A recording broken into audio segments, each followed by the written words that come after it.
Donc bonjour à toutes et à tous d'être venus à ce séminaire qu'on organise avec Guylain qui est là. Et donc il prend la suite d'un séminaire qui a eu lieu dans le même cadre il y a 2 ans et qui portait sur le sens politique de la logique affinitaire. C'est-à-dire du fait qu'en politique, on s'oriente un petit peu par affinité, par amitié. Et le séminaire d'avant avait mis en avant le problème de l'articulation entre la logique affinitaire et la coexistence non choisie, c'est-à-dire le fait que en fait, on ne peut pas forcément choisir les gens avec qui on cohabite, avec qui on coexiste, avec qui on fait de la politique. Donc, dans ce séminaire, j'avais suivi Hannah Arendt quand elle présente, mais sans l'articuler explicitement, cette double exigence intrinsèque à la politique, qui est que d'une part, nos orientations politiques sont affaires de croyances et non pas de démonstration. Et on s'oriente en politique en fonction d'exemples donnés par des gens dont on aspire à partager la compagnie et les manières d'être en relation les uns avec les autres. Et c'était lié avec un énoncé qu'elle emprunte à Cicéron et qu'elle reprend souvent, qui est « Je préfère en politique me tromper avec mes amis qu'avoir raison avec des gens dont je n'aimerais pas partager la compagnie ». Donc ça, c'était la première exigence politique. Et la deuxième, c'est cette donnée existentielle qui fait qu'il y a de la politique, qui est que les hommes et les femmes existent à plusieurs, c'est ce qu'elle appelle la pluralité humaine. Et donc toute forme politique discriminante est une négation de cette donnée fondamentale, de cette condition de notre existence, qui est que nous sommes plusieurs et nous n'avons pas le choix de ne pas coexister. Et donc ces deux exigences, l'exigence de s'orienter par amitié et l'exigence de coexister avec tout le monde, elles sont en tension. Et on avait essayé d'explorer comment on pouvait trouver un accord. En attendant, en posant ces deux exigences, Hannah Arendt s'inscrit dans une double tradition de la pensée politique. La première, c'est celle qui fait du lien politique un lien amical. Et la seconde, c'est celle qui ramène la politique à une donnée cosmologique, qui est que, pour résumer, la Terre étant ronde, on n'a pas le choix, il faut bien qu'on coexiste parce qu'on ne peut pas se disperser au point de ne plus se voir. Et donc ça, c'est ce que dit en gros Kant, l'idée que la Terre est ronde, et donc il faut bien coexister, c'est ce qu'on retrouve aussi chez la Boétie, quand il dit que les êtres humains sont tous compagnons, car ils ont tous la même Terre pour demeure. Donc d'un côté, la coexistence, c'est une donnée cosmologique, et la question écologique le rappelle aujourd'hui particulièrement. Comme aussi la prise en compte de l'anthropologie. Et cette question a été présente dans une certaine tradition philosophique, mais pas trop, et souvent sous l'angle du cosmopolitisme. Mais cette dimension, elle a été minorée, elle a été recouverte sous une pensée du lien politique comme lien choisi, et donc comme amitié souvent, comme amitié dans le meilleur des cas, ou comme lien identitaire dans le pire des cas. Et la coexistence non choisie a été rabattue sur le problème des besoins. C'est-à-dire, nous n'avons pas le choix de coexister parce que nous avons des besoins et nous sommes incapables de les satisfaire seuls. Elle a donc été renvoyée du côté de ce que les Grecs appellent l'oikos, c'est-à-dire le domaine de la maison, de la famille, de l'économie, de tout ce qui est éco. Le domaine de l'oikos lui-même, il était pensé comme domestique, avec l'idée que ça n'a pas d'importance. Les affaires d'importance, les affaires nobles, elles commencent après, une fois que la question domestique est réglée. Et donc ça, c'est dans le texte La politique d'Aristote que c'est formalisé le plus clairement. Dans la mesure où la société formée pour les besoins est une société naturelle et nécessaire, tandis que la communauté politique est choisie, et est ainsi pensée comme une forme d'amitié. Et donc à partir de là se joue une opposition entre la famille, qui ne serait pas politique, et l'amitié, qui serait politique. Dans le même temps, les femmes sont renvoyées dans la sphère domestique, elles sont exclues de la sphère politique, tandis que tout ce qui est oikos, économie, écologie, traitement des besoins, sont sortis de la politique. Ainsi, les artisans sont exclus de la citoyenneté comme les femmes. Et tout ce qui sert à satisfaire les besoins est pensé comme servile. Alors, nous reviendrons plus tard, une autre année, sur la dimension cosmologique du problème. Aujourd'hui, nous allons commencer par revenir sur la généalogie de la raison politique.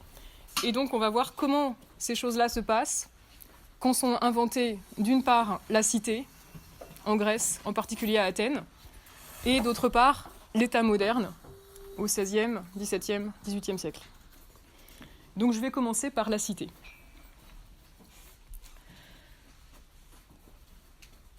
Donc la cité se constitue à Athènes et est théorisée dans le livre d'Aristote qui s'appelle La Politique. Et je rappelle juste que politique, ça veut rien dire d'autre en grec que ce qui concerne la cité. La cité, c'est la police, et donc la politique, c'est ce qui est à propos de cette forme particulière d'organisation qui est la cité. Et donc la construction du concept de politique, elle se fait dans la politique d'Aristote contre l'oikos, c'est-à-dire contre la maison, la famille, le foyer, la domesticité. Et donc ainsi, elle se fait contre le modèle familial, contre la femme, contre la nécessité, c'est-à-dire contre les liens pensés comme nécessaires ou comme naturels. C'est-à-dire que le lien politique est pensé comme un lien choisi, un lien qui est du côté de la raison et pas de la nature, un lien institué. Mais tout ça se fait en refoulant beaucoup de choses, et donc on va aller regarder un petit peu ce qui est refoulé en regardant les textes qui environnent la politique d'Aristote. D'abord, je vais commencer par un petit rappel de ce qui se passe au début de la théorie d'Aristote. Donc, je vous ai distribué les premières pages du livre 2. Donc, ce qu'on peut retenir de la politique d'Aristote, c'est que le livre s'ouvre, donc livre 1, chapitre 1, le livre s'ouvre sur la première chose que fait Aristote, et donc la première chose que fait Aristote, c'est de distinguer le chef politique du chef de famille.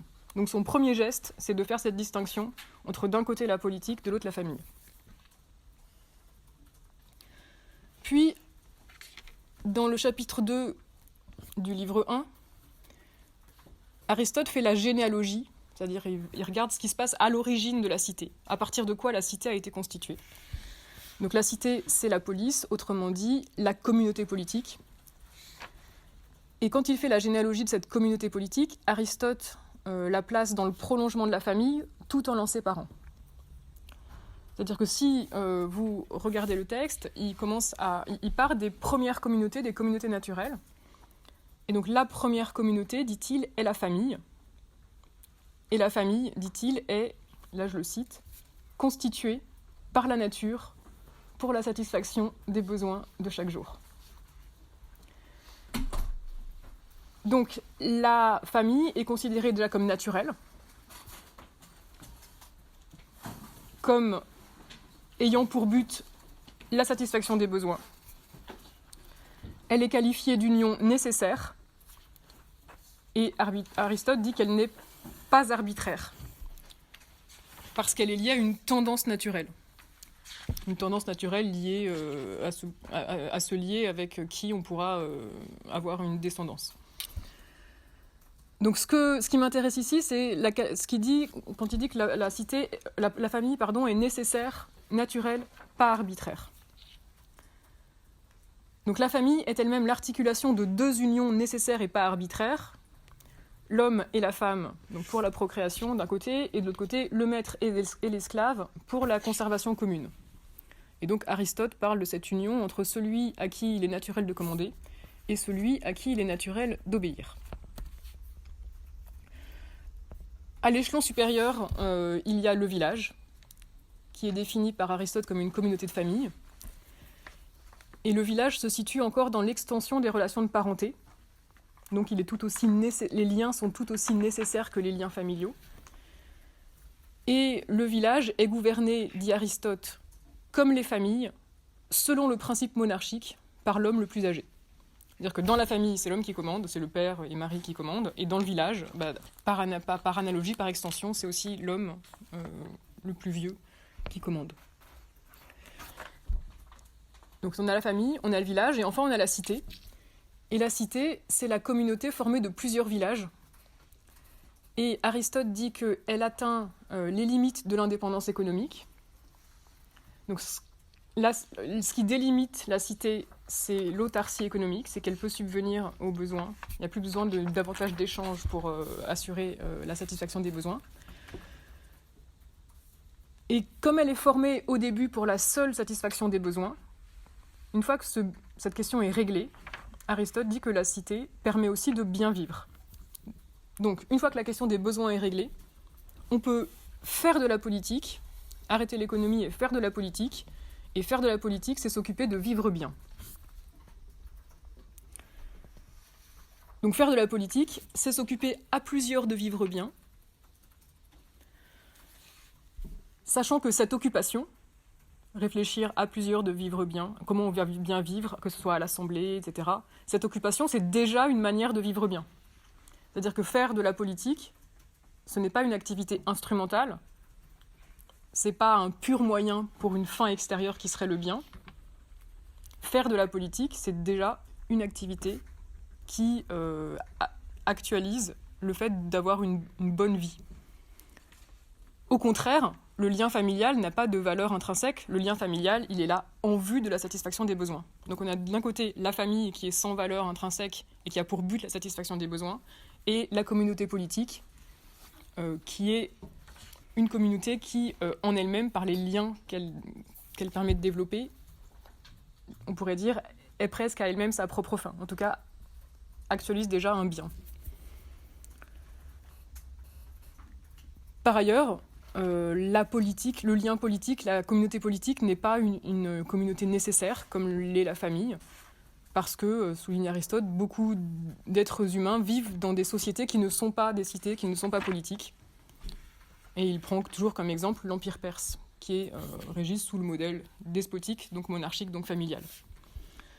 Donc ce texte d'Aristote, c'est le point de départ d'une conception normative de la politique qui en réserve l'emploi à certains types de communautés, à certains types de liens, qui sont choisis, qui ne sont pas dictés par la nature. Ce qui va de pair avec, à l'inverse, la naturalisation de pas mal de liens et de communautés. Parce qu'en même temps que la politique est déclarée choisie, la famille est déclarée naturelle. Donc on peut définir à partir de là, pour Aristote, la politique comme une activité qui consiste à choisir à plusieurs, ensemble, les types de liens dans lesquels on veut vivre. D'ailleurs, c'est toujours la suite du texte d'Aristote, ce qui fait de l'homme un être politique, il dit un animal politique, c'est qu'il est doué de logos, c'est-à-dire de capacité au raisonnement articulé, ce qui fait qu'il sait dépasser la sensibilité. Ceux dont ne sont pas capables, souligne Aristote ailleurs, ceux et celles qui sont faits pour obéir, c'est-à-dire les enfants, les femmes, les esclaves. Ça, c'est en livre 1, chapitre 5. Donc les enfants, les femmes, les esclaves sont exclus de la communauté politique parce qu'il s'y agit de raisonner sur les meilleures manières de vivre et il faut pour cela dépasser la sensibilité, ce dont ils ne sont pas vraiment capables. Donc si les enfants et les femmes et les esclaves ont accès à une forme de raison, dit Aristote, elle est toujours prise dans la sensation. Tandis que l'homme, lui, a vraiment la faculté du logos indépendante, donc il peut aller argumenter et réfléchir rationnellement à la meilleure organisation possible. Et tout ceci est pensé selon l'analogie suivante. C'est livre 1, chapitre 5. L'âme commande au corps, l'intellect commande au désir, le maître commande à l'esclave, l'humain commande aux animaux, et l'homme commande à la femme.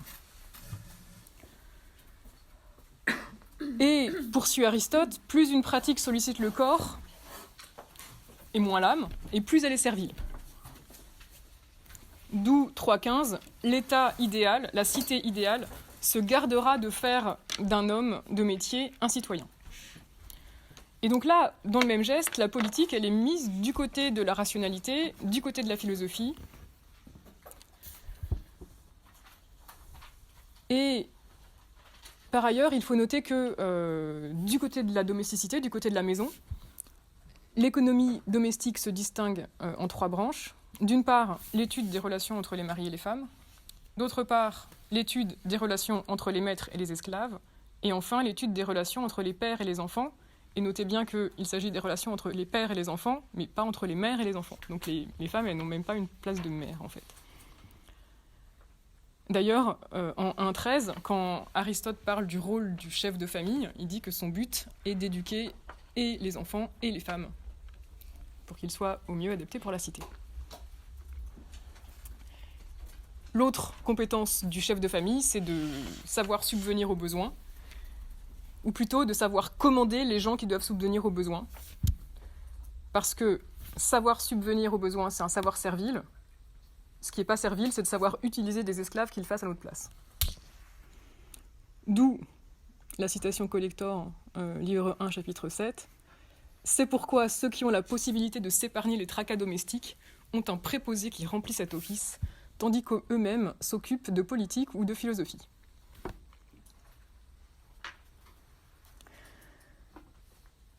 Alors, je continue. Au livre 3, chapitre 9, le chapitre 9 du livre 3, c'est un des plus importants de la politique d'Aristote. Et c'est là où il distingue la communauté politique des autres types d'alliances ou de communautés qu'on puisse faire.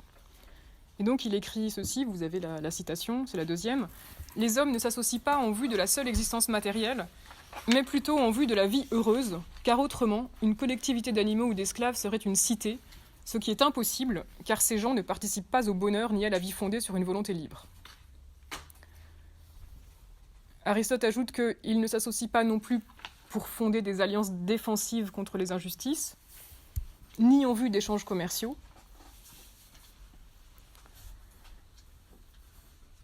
On n'a pas une cité. Pour qu'il y ait une cité, dit-il, il faut d'une part qu'il y ait des fonctions de magistrature communes à tous les citoyens, et il faut aussi que les citoyens se soucient de la moralité les uns des autres, c'est-à-dire de leurs mœurs, de leur manière de vivre.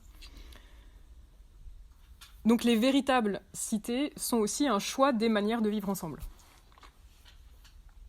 Je cite Aristote, « Toutes les cités qui se préoccupent d'une bonne législation portent une attention sérieuse à ce qui touche la vertu et le vice chez leurs citoyens, par où on voit aussi que la vertu doit être l'objet du soin vigilant de la cité véritablement digne de ce nom, et qui ne soit pas une cité purement nominale, c'est-à-dire qu'il n'y ait de cité que le nom, sans quoi la communauté devient une simple alliance. » Donc si on ne se soucie pas des manières de vivre, on n'a pas une cité, on a une simple alliance. Donc le lien politique suppose un choix de manière de vivre. Et s'il n'y a pas ça, la communauté n'est qu'une alliance. Alors la loi n'est qu'une simple caution qui garantit des rapports de justice. Et Aristote prend cet exemple, il dit « Prenez Mégare et Corinthe, ces deux villes, renfermez-les dans une seule enceinte, imaginez même des mariages entre les Corinthiens et ceux de Mégare. Ça ne suffirait pas à faire une cité. »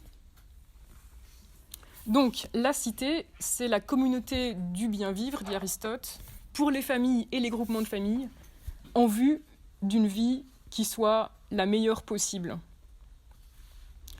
La condition, c'est qu'il y ait un territoire commun, c'est qu'il y ait des mariages qui relient les gens, mais ça ne suffit pas. Et là, je cite Aristote, c'est votre 4e citation. De là sont nées dans les cités à la fois relations de parenté, fratrie, sacrifice en commun et délassement de société. Or, ces diverses formes de sociabilité sont l'œuvre de l'amitié, car le choix délibéré de vivre ensemble n'est autre chose que l'amitié. Et donc c'est là qu'il y a cette thèse. Le lien politique n'est pas nécessaire mais choisi. Il est apprécié pour lui-même. Et donc, on le pense comme une espèce du lien amical. Et donc, on le pense comme une espèce de lien amical, et ça le différencie de tout ce qui est oikos, famille, etc. La communauté, je cite Aristote de nouveau, la communauté politique existe en fonction du bien et non pas de la vie en société. Et la société, c'est à entendre au sens de oikos, justement, d'organisation collective des besoins. Donc, contre l'union nécessaire et pas arbitraire, subie et naturelle qu'est la famille, qui est dédiée à des occupations serviles, et que le chef ne commande que pour mieux s'en détacher et pouvoir aller faire de la politique ailleurs. La politique est une union liée au choix délibéré de vivre ensemble, pour vivre bien, pour le plaisir d'être ensemble, qui fait qu'on se choisit les uns les autres, qu'on est attentif à notre vertu les uns aux autres, et ça s'appelle amitié. Et donc la politique est située du côté de l'amitié par opposition à la famille. Par ailleurs, le lien politique est pensé par Aristote comme un lien institué. Est-ce qu'on peut poser des questions en cours ou vous préférez qu'on attende la fin ? On s'est ménagé un moment relativement long à la fin, pour oui. la fin, mais après si vraiment ça va pas, oui. Je sais pas s'il y a un problème de compréhension par rapport au film. Okay. Je vous laisse apprécier la pertinence du moment. Donc en 3.3, le lien politique est pensé... Aristote pense que ce qui fait le lien politique, ce n'est ni l'identité du territoire, le fait d'être dans un même endroit, ni l'identité de la race, c'est-à-dire le fait d'appartenir à une même lignée, mais l'identité de la constitution, c'est-à-dire c'est la décision. Donc on voit à quel point la politique représente un effort de détacher les liens de la nature, de la nécessité, des relations de parenté, de la lignée, ou ce qui est en grec génos, c'est-à-dire ce qu'on peut traduire par lignée ou par race, ou par tout ce qui est identitaire en fait.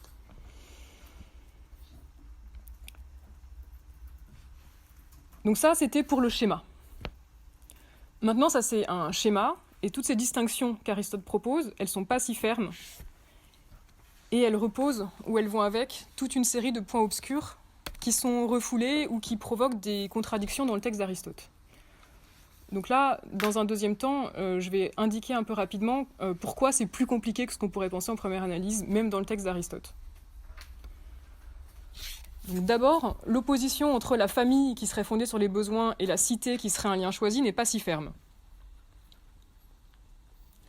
On le voit d'abord au chapitre 2 du livre 1, lorsque Aristote dit que l'homme est un animal politique car il a le logos, et pas seulement la sensibilité, la raison et pas seulement la sensibilité.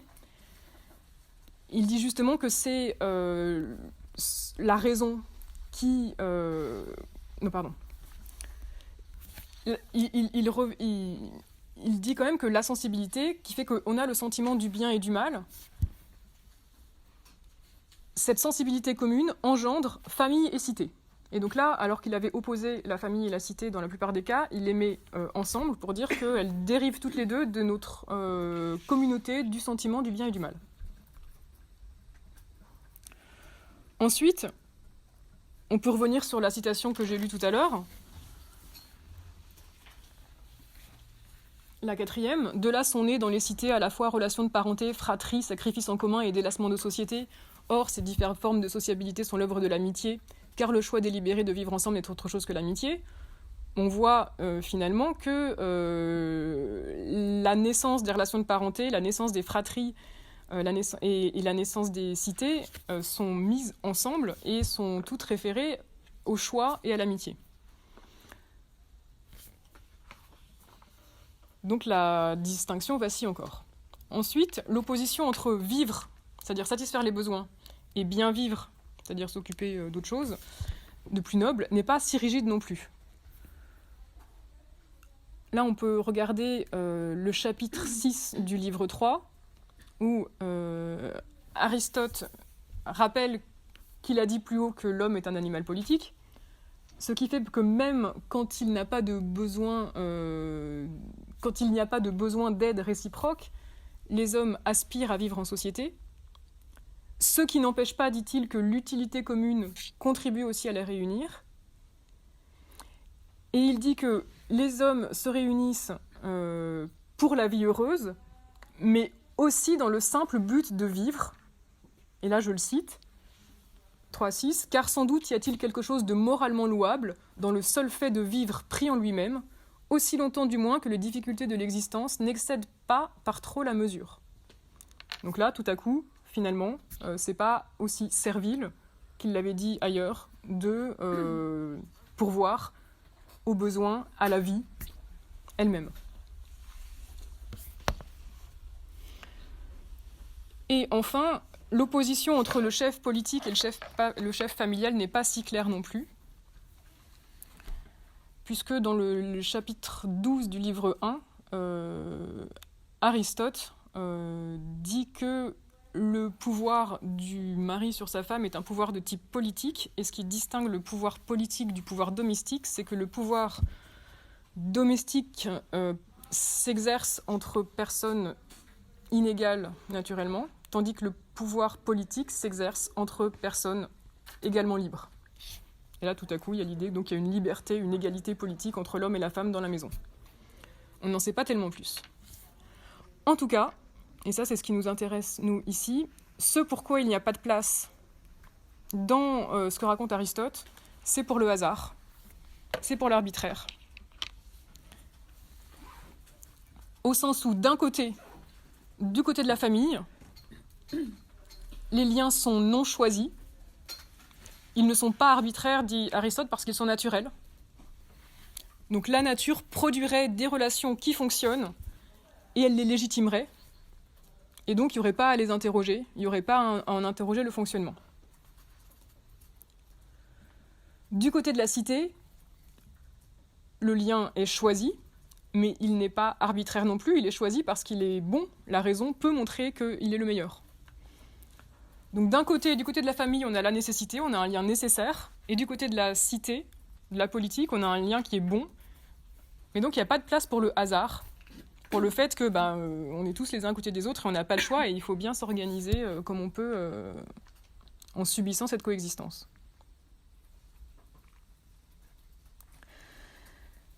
Donc il n'y a pas de place pour le hasard, alors même qu'il aurait été très bien possible de penser la nécessité sous le régime du hasard.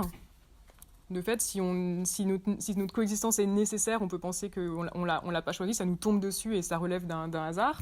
Et on pourrait aussi penser les relations choisies sous le régime de l'arbitraire. Si je le choisis, c'est que j'ai le choix et que je peux décider arbitrairement avec qui je coexiste. Mais non, il n'y a pas de place pour le hasard. Enfin, dernière chose, dernier problème du texte, c'est que Aristote, en faisant de la famille un lien naturel et dont le fonctionnement va de soi, donc pour lequel la forme de la relation ne se pose pas, il fait comme si les familles fonctionnaient bien. Donc il oublie qu'il y a de la guerre dans la famille et que la prévention de la guerre dans la famille peut nécessiter un art de coexister entre les membres de la famille, qui sont justement bien contraints de coexister parce qu'on n'a pas choisi ses frères et ses sœurs et on est quand même frères et sœurs. Et c'est pas parce qu'on est frères et sœurs qu'il y a automatiquement entente. Alors, Aristote parle d'un art d'organiser la famille, mais cet art, c'est un art du commandement et c'est pas un art politique. Et cet art du commandement, encore une fois, il correspond à la nature de ceux qui sont liés par la relation de commandement. Je rappelle, il y a pour Aristote les gens qui sont faits pour commander et les gens qui sont faits pour obéir.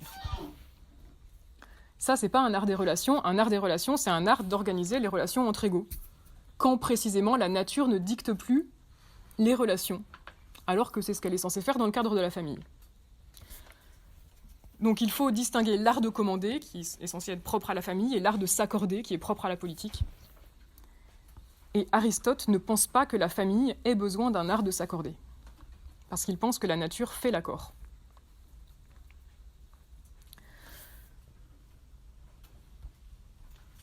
Ce problème, on va voir comment il est traité dans d'autres textes non philosophiques, dans des textes tragiques, mythologiques, et dans les textes des orateurs, notamment dans des oraisons funèbres.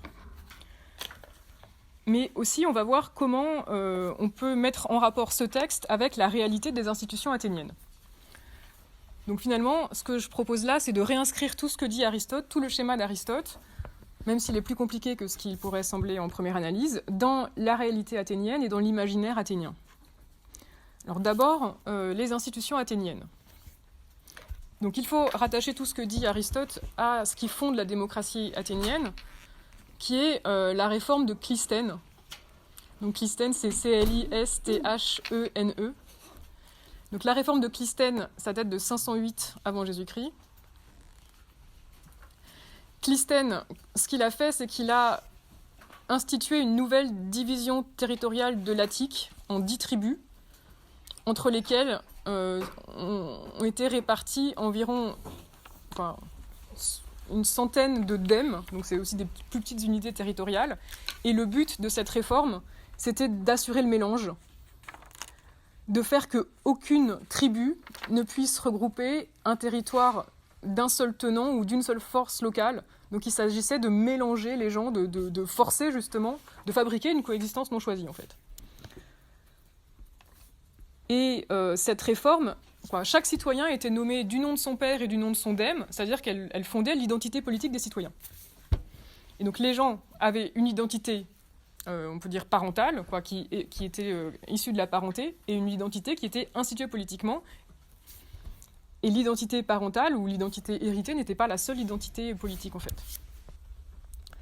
Donc cette réforme de Clisthène, on la lit souvent comme la création d'un lien politique contre le lien de parenté, contre les liens sociaux qui se font tout seuls et qui sont l'expression de la loi du plus fort. Alors au niveau des institutions, les 10 tribus, elles servaient de base pour la constitution du conseil, ça s'appelait la Boulée. Pour ce conseil, 50 membres étaient tirés au sort dans chaque tribu et puis ils se succédaient dans l'année. Et le rôle principal de ces gens du conseil, des conseillers, c'était de recueillir les propositions de loi des citoyens et de préparer les projets de loi qui seraient soumis à l'Assemblée. Donc, par la réforme des divisions territoriales, dans laquelle s'inscrivaient les institutions, il s'agissait de faire que la communauté politique ne soit pas l'expression des intérêts locaux et familiaux. Et donc de contraindre des gens venant de différents partis de la TIC à agir en commun. Et donc ce qui s'élabore ici, c'est une sorte de politique pure qui est fondée sur une raison mathématique contre les héritages qui apparaissent irrationnels.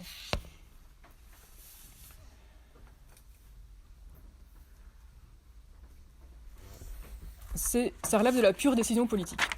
Et donc la politique, ce faisant, elle rompt avec la nature, elle rompt avec l'héritage et les rapports de force, elle est du côté de la fabrication et du choix d'une manière de se relier. Mais ce choix d'une manière de se relier, c'est un choix du hasard en fait. Il s'agit de remplacer, on ne va pas remplacer la famille et les liens hérités par les gens qu'on préfère, on remplace la famille et les liens hérités, les liens existants, par des liens fabriqués de l'extérieur. Donc il s'agit de fabriquer de l'extérieur de la coexistence non choisie. De deux manières, d'un côté par le découpage des tribus et ensuite par le tirage au sort. Le tirage au sort aussi refait de la coexistence non choisie. Maintenant, on va mettre ça en regard de ce qui se passe dans les mythes, justement, qui pensent la fondation de l'Athènes politique. Donc on peut regarder deux mythes. D'une part, le mythe de l'autochtonie. Donc l'autochtonie, c'est le mythe du fait que les gens seraient nés de la terre, de Ktonos, c'est la terre. Et d'autre part, l'Orestie, qui est plus connue. Donc pour le mythe de l'autochtonie, je m'appuie sur le livre de Nicole Laureau qui s'appelle « Les enfants d'Athéna » et sur notamment le premier article qui s'appelle « L'autochtonie, une topique athénienne ». Donc tout le dispositif que décrit Aristote, c'est une abstraction, et toutes les choses écartées, la famille, l'oikos, la femme, la tradition, le mythe, tout ça, ne sont écartées que parce qu'ils travaillent de l'intérieur de la constitution athénienne. Et ils travaillent de l'intérieur de la constitution athénienne, ça se voit dans les fêtes athéniennes, dans le théâtre athénien et dans les oraisons funèbres athéniennes. Donc il faut se tourner de ce côté-là pour voir comment ces choses se passent. Et ce que conduit à faire la prise en compte des mythes, c'est à penser la tension entre l'idée de politique pure, l'idée que la citoyenneté dépend de la Constitution, d'une part, et d'autre part, ce que dit le mythe, l'idée que la citoyenneté suppose l'autochtonie, c'est-à-dire suppose que les citoyens soient nés à partir de la même terre, et donc d'une certaine manière soient de la même famille, qu'ils aient tous la terre pour mère ou pour origine. Donc la nature et la famille sont réintroduites. Et même si les femmes et la famille sont exclues de la pratique politique de la cité, elles sont présentes dans l'imaginaire, elles sont présentes dans ces mythes. Alors je suis Laureau, qui montre que le mythe de l'autochtonie lui-même, il est plein de tensions. Et il peut se diviser entre plusieurs variantes. et notamment entre deux variantes par lesquelles il intervient. Il y a sa version tragique, qui est célébrée sur l'Acropole lors des fêtes des Panathénées, de tous les Athéniens, de toutes les Athéniennes, fêtes, entre parenthèses, auxquelles sont admises les femmes, les enfants, tout le monde, en fait. Et ce mythe de la tragédie, il pense la fondation mythologique d'Athènes. Je vais le raconter tout à l'heure. Et du côté des oraisons funèbres, dans les oraisons funèbres, à la gloire des citoyens morts au combat pour Athènes, ce mythe est rappelé, mais selon une autre variante.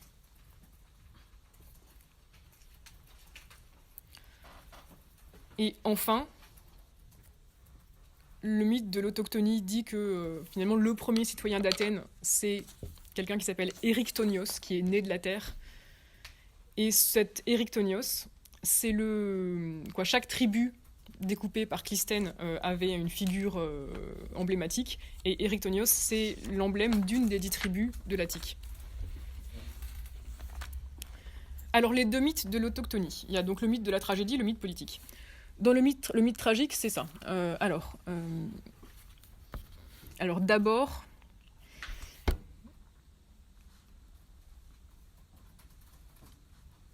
est-ce que je commence par là ? Celui qui nous intéresse, celui de la naissance d'Éryctonios, c'est le suivant. Héphaïstos, vous connaissez un petit peu ? Héphaïstos voulait coucher avec Athéna, donc il essaye de la violer.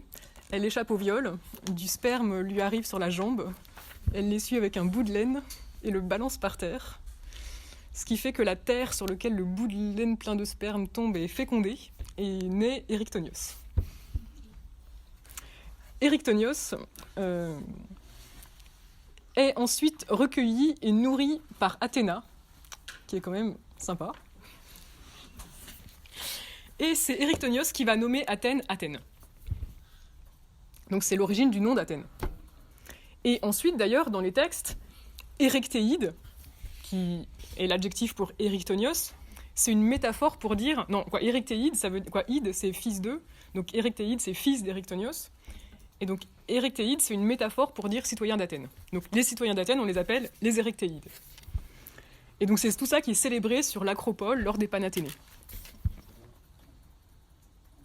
De l'autre côté, dans les cimetières où se sont déclarées les oraisons funèbres, il y a le mythe politique. C'est ce mythe aussi qu'on retrouve comme mythe philosophique chez Platon, par exemple, dans la République, lorsqu'il parle du, je le cite, pieux mensonge qu'il faut raconter aux citoyens pour qu'ils se sentent vraiment liés les uns aux autres. Il dit, voilà, il faut leur raconter un pieux mensonge et leur faire croire qu'ils sont tous nés de la terre. Donc le mythe politique ne dit pas que Éryctonios est né bizarrement dans un plan à trois entre la terre, Héphaïstos et Athéna, etc. Le mythe politique dit que tous les citoyens sont nés de la terre. Et ils se donnent à la cité de la déesse vierge, parce que Athéna aussi, elle est vierge. Parthénos, ça veut dire vierge, le Parthénon, etc. Et donc dans le mythe politique, il n'y a aucune place pour les femmes. On est de la terre et on se donne à une vierge. On n'a pas de mère, etc. Et donc ça fait des citoyens dessemblables, des mêmes, qui sont interchangeables, qui sont sortis de la terre et qui retournent à la terre.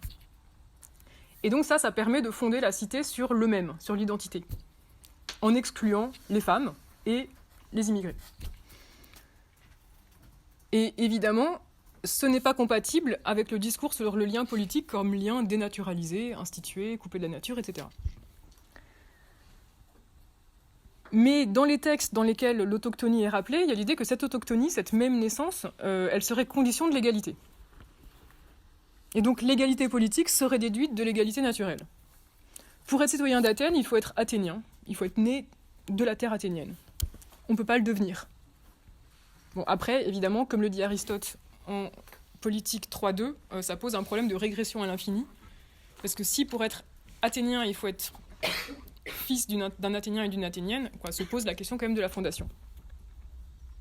Mais en tout cas, ce que disent les orateurs, par exemple Démosthène, c'est que tout Athénien hérite d'une double ascendance, individuelle par son père, collective par sa patrie. Donc là encore, il n'y a pas de mère. Et ce que souligne Leroux, c'est que dans le mythe du céramique, il n'est pas question d'Athéna, il n'est pas question de la terre. Et ce qui compte, c'est le vocabulaire de la parenté. Donc la cité est rabattue sur la famille. Voilà. La terre ne sert qu'à dire la communauté de famille. Et la communauté de famille sert à dire qu'on est les mêmes, qu'on est égaux, et donc on est bien liés. Alors, je vais revenir un petit peu sur le mythe tragique pour rentrer plus dans les détails, mais avant, je vais dire ce qui distingue le mythe tragique et le mythe politique. Dans le mythe politique, on parle des enfants de la patrie, et tout ce qui est complexité du mythe tragique est écarté. Il y a juste les enfants de la patrie. Dans le mythe tragique, c'est beaucoup plus contradictoire. Les contradictions sont tous tenues en même temps. Dans le mythe politique, il s'agit de penser que tous les citoyens sont autochtones, nés de la cité et destinés à la cité. Donc il s'agit vraiment de faire du même. Dans le mythe tragique, il s'agit de dire que tous ont pour origine le même autochtone, Erectonios. Mais par là, ce qui est pensé, c'est la cohésion d'une collectivité avec ses différences. Puisque lors de la fête des Panathénées sur l'Acropole, la cité énumère la diversité de ce qui la compose, et tous les sexes, toutes les classes d'âge, tous les statuts sociaux sont mêlés. Donc là, la différence a sa place. Donc je reviens sur le mythe tragique d'Erectonios. Donc d'une certaine manière, il permet à la cité grecque masculine de penser la génération en dehors de l'activité sexuelle procréatrice et du rôle des femmes. Athéna, elle reste vierge, ce qui, d'une certaine manière, symboliquement exclut les femmes. Erectonios, et donc les Athéniens qui en descendent, sont nés d'une non-union sexuelle entre deux dieux, eux-mêmes pas nés d'une union sexuelle, puisque Athéna, elle est née de la tête de son père, et Héphaïstos, j'ai oublié. Et par ailleurs, Héphaïstos, c'est le dieu de la technique, c'est-à-dire le dieu de l'artificialité. Donc il s'agit vraiment de penser une naissance pas naturelle, qui coupe vraiment avec la nature. Et donc ça rappelle l'artificialité de la fondation d'Athènes. Mais en même temps, ça vient de la Terre. Donc la Terre, elle est naturelle. Ça vient de la Terre, mais c'est entouré d'un dispositif artificiel, et surtout, ça vient pas de la parenté. Mais en même temps, c'est quand même Athéna qui est l'origine. C'est quand même une femme qui est à l'origine de tout ça, et qui lègue son nom à Athènes. Et avant ça, Athéna, parce qu'il y a un avant du mythe, qui est que sous le roi Kékrops, qui était aussi un autochtone, mais je ne sais pas bien comment, qui était le premier roi de cet endroit-là, qui ne s'appelait pas encore Athènes, il y avait eu une dispute, celle-là elle est un peu connue, entre Poséidon et Athéna. Et chacun voulait le pouvoir en Attique. Et Poséidon propose l'eau, en fait, il plante son trident dans la terre et une source jaillit, et Athéna, elle offre un olivier. Ensuite, on demande à l'Assemblée de voter s'ils préfèrent Poséidon avec son eau salée ou Athéna avec son olivier. Et les femmes votent en faveur d'Athéna, les hommes votent en faveur de Poséidon. Les femmes sont plus nombreuses d'une voix, et donc Athéna gagne. Poséidon est furieux. Il submerge l'Attique sous les flots, et pour apaiser sa colère, les Athéniens doivent imposer aux femmes 3 punitions.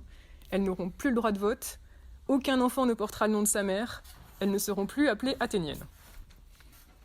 Donc les femmes, elles ont un statut hyper ambivalent, elles ont gagné, elles ont perdu. Voilà, elles ont gagné, elles l'ont payé. En tout cas, il y a un truc à conjurer. Il y a un truc à conjurer, et qu'on voit conjurer dans la tragédie, mais aussi dans la comédie, par exemple dans l'Isistrata d'Aristote, où à un moment les femmes prennent le pouvoir, ce qui fait scandale, et il y a vraiment l'idée que les femmes, il n'est pas question qu'elles participent à la vie politique, et il n'est pas question qu'elles fassent sécession et qu'elles s'organisent entre elles. Donc là, il y a un double refus de la coexistence. Il n'est pas question qu'on coexiste ensemble dans l'inclusion, et il n'est pas question qu'on coexiste dans la séparation. C'est pas d'Aristophane ? Si, j'ai dit quoi ? Pardon, oui, c'était Aristophane. Oui, Aristote, il n'écrit pas beaucoup de comédies. Donc on voit que le statut des femmes, il est quand même complexifié, et il est là dans ce mythe assez problématisé. Et par ailleurs, le mythe propose une origine qui est de l'ordre de la famille, mais qui n'est pas une famille fondée sur la parenté. Donc le mythe introduit une autre idée de la famille, et c'est surtout ça, quoi. C'est aussi ça qui nous intéresse particulièrement.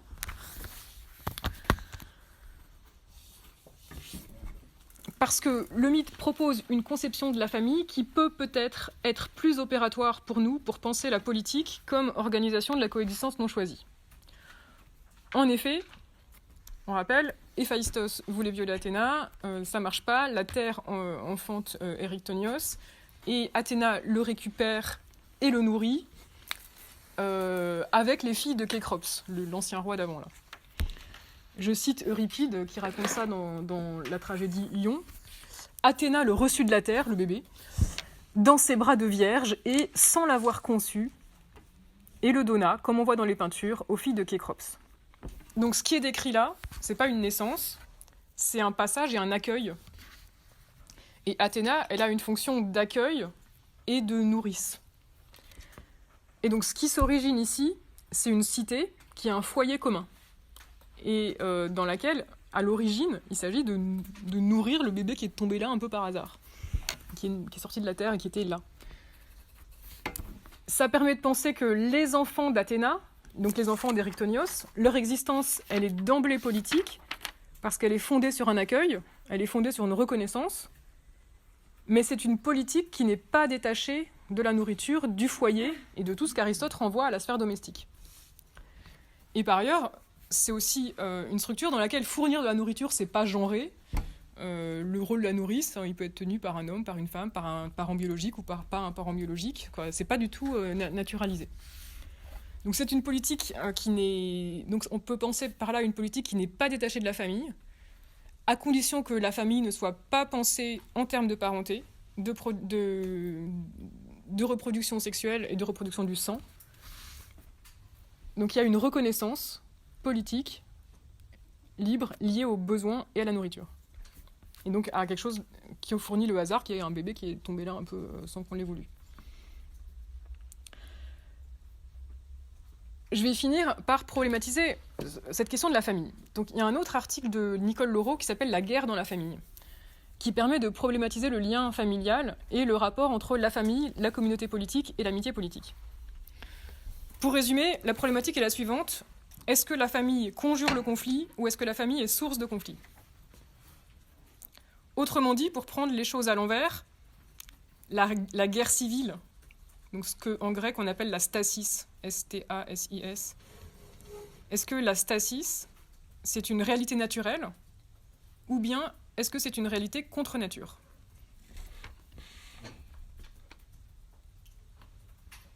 Pour formuler le problème dans nos termes, est-ce que la famille est une communauté naturelle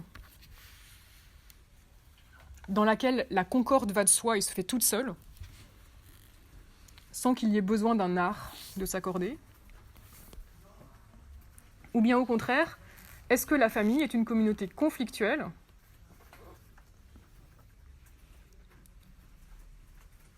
dans laquelle le lien n'est pas naturellement harmonieux ? Et donc, est-ce qu'il ne faut pas plutôt penser la famille comme une coexistence non choisie, qui ne se passe pas forcément bien, et qui donc aurait besoin d'un art pour qu'il y ait concorde ? Autrement dit, est-ce que la famille est un modèle qui permet de penser la concorde comme naturelle ? Ou bien est-ce au contraire le modèle de la coexistence non choisie et fortement conflictuelle ? Pour dire les choses autrement, quand on fait intervenir le paradigme familial, est-ce qu'on naturalise la politique ou est-ce qu'on politise la famille ? Nous, on voudrait suggérer l'idée qu'il faut politiser la famille. Alors, en étudiant les textes tragiques, les historiens et les orateurs, Nicole Laureau, dans son texte « La guerre dans la famille », distingue deux manières de désigner la guerre dans la famille. La première manière, en grec, c'est stasis philon, on traduirait par la guerre civile dans la lignée. Donc la guerre civile dans la lignée, c'est un pléonasme. Stasis, ça veut déjà dire guerre interne. Donc guerre interne dans la lignée, c'est redondant. Et donc ce terme-là, stasis phylon, et phylon c'est P-H-Y-L-O-N, stasis phylon, ça dit le caractère interne du processus, ça dit à quel point c'est vraiment sinistre, et ça désigne souvent les formes les plus sanglantes des conflits. Et donc la famille est envisagée comme l'origine des dissensions, et c'est ce qui se passe dans les tragédies, notamment la tragédie des Atrides, que je reviendrai un petit peu rapidement là-dessus tout à l'heure, mais dans la tragédie des Atrides, il y a de la guerre dans la famille sur plusieurs générations, et à la fin, c'est cette guerre qui est à l'origine de la fondation d'Athènes. C'est pour sortir de cette guerre familiale qui a lieu sur plusieurs générations que Athéna institue les institutions athéniennes. La deuxième manière de désigner la guerre dans la famille, c'est polémos oikos. Donc polémos dit la guerre, mais la guerre externe, la guerre entre États, en principe entre cités. Et oikos, on l'a vu tout à l'heure, c'est la maison. Donc polémos oikos, ça dit la guerre externe appliquée à la maison. Donc là, on n'a plus un pléonasme, on a un oxymore. Il s'agit de dire que ça, c'est pas normal, en fait. Il y a de la guerre là où il ne devrait pas y en avoir. Il y a de la guerre dans l'intime. Il y a de la guerre dans le proche. Et donc, quand on dit polémos oikos, on pense la famille comme le lieu de la concorde, le lieu de la familiarité, le lieu du proche, et on pense cette anomalie qu'est la guerre là-dedans. Et quand on pense ça, on va dire que le lien d'oikos, ce lien-là, on le considère comme un lien plus fort que le lien d'amitié.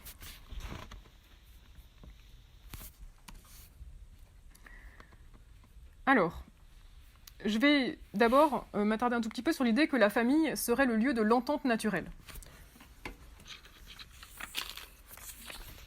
Quand on pense la famille comme ça, on pense que le lien naturel, familial, doit prévenir le conflit, parce qu'il fonde un lien vraiment solide, et il fait que tout conflit a pour horizon la réconciliation.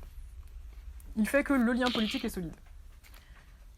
Et on peut se référer au texte de Platon qui s'appelle le Ménexène, qui est une sorte de parodie, de reprise d'éloges funèbres, où Platon dit « La parenté réelle procure, non en parole mais en acte, une amitié solide car de même souche ». Une amitié solide car de même souche, il y a l'idée que pour être bien lié solidement, il faut avoir la même souche. Et donc ce qui permet ça, c'est l'autochtonie, on est tous nés de la même terre.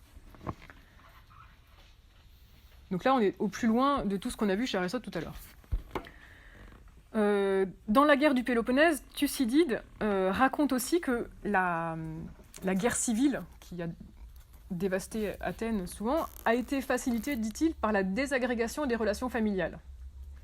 Il dit que si les familles étaient restées solides, la concorde aurait pu se maintenir. Et comme les familles se sont désagrégées, la connaissance et la confiance réciproque ont disparu, et donc la stasis, la guerre civile, a pu se développer. Donc Thucydide est encore aussi en train de dire, ben voilà, le seul vrai lien solide, c'est celui de la famille. Le lien institué politique, il est faible. Et d'ailleurs, Thucydide dit à cet endroit-là que, à ce moment-là, la sociabilité s'est réfugiée dans les rapports entre les factieux, qui s'entendent eux très bien et qui se désignent comme compagnons. Et donc cette proximité choisie de compagnonnage, elle est pensée non pas comme étant la base de la cité, mais comme une association pour détruire la cité.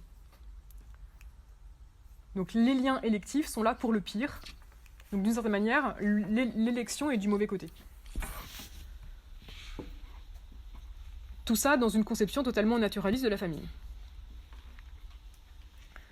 Qu'il faut rapprocher, dit Lauro, d'un retour du familialisme contre la pensée politique au IVe siècle en Grèce avant Jésus-Christ. Donc il y a l'idée que le lien amical de concitoyenneté est fragile, il est secondaire. D'où une loi, par exemple, qui dit que en cas d'adultère, on peut tuer l'amant de sa femme. Et la justification, c'est que de même qu'on défend nos parents contre les ennemis, on peut défendre nos parents contre les amis. Et donc on voit que les parents, la familiarité, c'est un lien plus fort que l'amicalité. Les ennemis et les amis sont quasiment mis sur le même plan. Par ailleurs, dans la République, Platon préconise des mariages qui soient fondés en nature d'une certaine manière, car ils assemblent des hommes et des femmes de même nature autant que possible. Donc on est encore dans la pensée du même. Et d'ailleurs, même Aristote, qui, contrairement à Platon, disait qu'on ne fait pas une cité avec du même, reconnaissait que la survie de la cité est favorisée par l'appartenance à une même souche. Politique 5.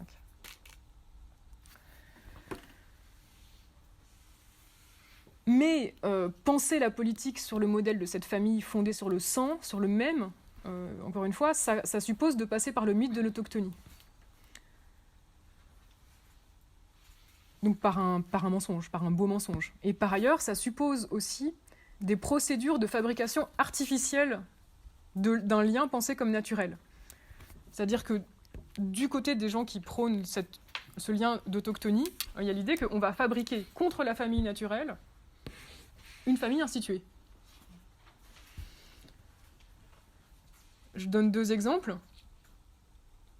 D'abord, dans la République, Platon veut détruire la famille pour fonder la cité comme une grande famille. Donc il s'agit de penser la cité comme une famille, mais ça passe par la destruction de la famille naturelle. Donc on remplace la famille naturelle par la famille fabriquée.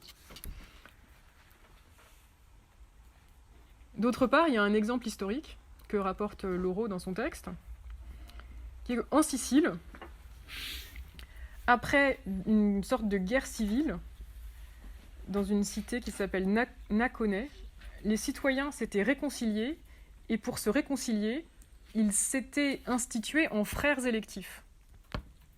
Donc il y avait l'idée qu'on construit une relation de fraternité, on institue une relation de fraternité. Et donc ça s'appelait les frères électifs. Donc on pourrait penser qu'on est de nouveau dans le paradigme, on remplace le lien subi par le lien choisi. Sauf que, par frères électifs, en fait, il faut entendre des frères qu'on choisit d'instituer, mais ils sont institués par tirage au sort. Et donc là, on est de nouveau du côté de la fabrication d'un hasard qui crée un substitut de relation de parenté. Donc électif, c'est pas là pour dire choisi parce que préféré, comme des amis. Électif, c'est là pour dire institué, contractuel, pas naturel.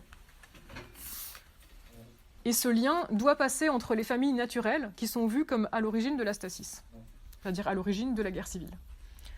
Donc on a 2 camps en conflit. Pour réconcilier, on va tirer au sort des gens et on va décider vous êtes frères.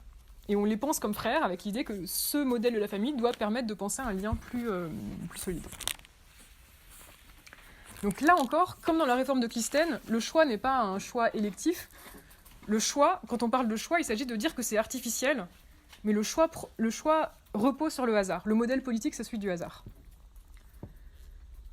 Et on pourrait dire du coup que le modèle familial des frères est pertinent, à condition de dénaturaliser, parce qu'on pourrait très bien dire que naître dans une même fratrie avec des gens, c'est un hasard. On ne choisit pas ses frères et ses sœurs. Donc, d'une certaine manière, la naissance dans une même fratrie relève d'un tirage au sort. Donc, le modèle de la famille, est-il là pour dire la solidité du lien, ou est-il là pour dire le hasard, le fait qu'il n'y a pas le choix, et qu'il faut bien apprendre à s'accorder ?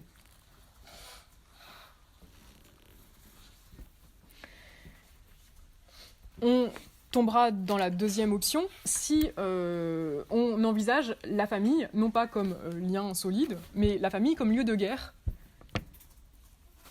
La guerre étant toujours une des formes que risque de prendre la coexistence non choisie. Ce pourquoi la coexistence suppose l'intervention d'un art de s'accorder qui est un art politique.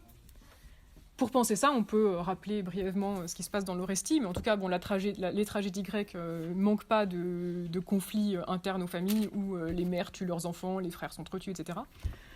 Dans l'Orestie, le conflit remonte aux enfants de Pélops, le premier roi du Péloponnèse, qui sont Atrée et Thyeste.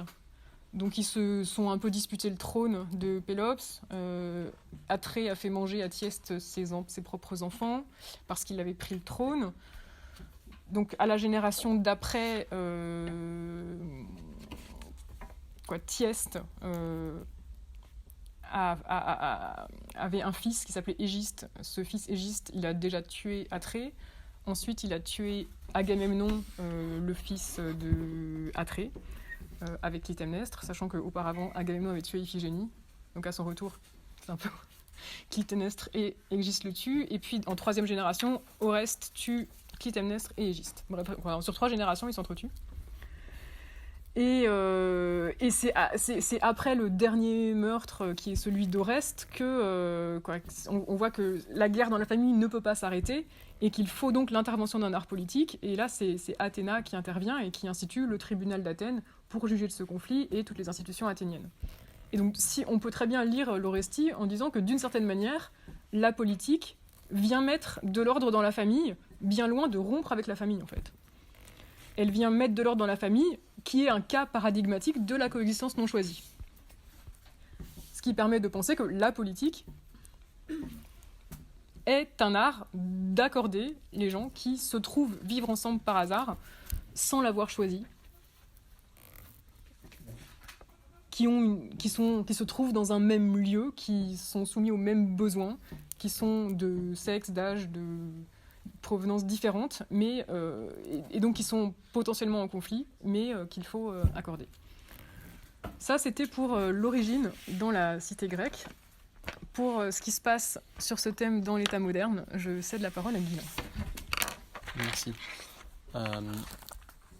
Alors, je vais essayer d'aller le plus rapidement possible pour qu'on puisse avoir le temps ensuite de reparler un peu de tout ça. Et je m'excuse, j'ai un peu mal à la gorge, donc j'ai un peu de mal à parler très très fort. Donc n'hésitez pas à me dire si vous entendez plus rien, mais je ne sais pas si je pourrais faire beaucoup mieux.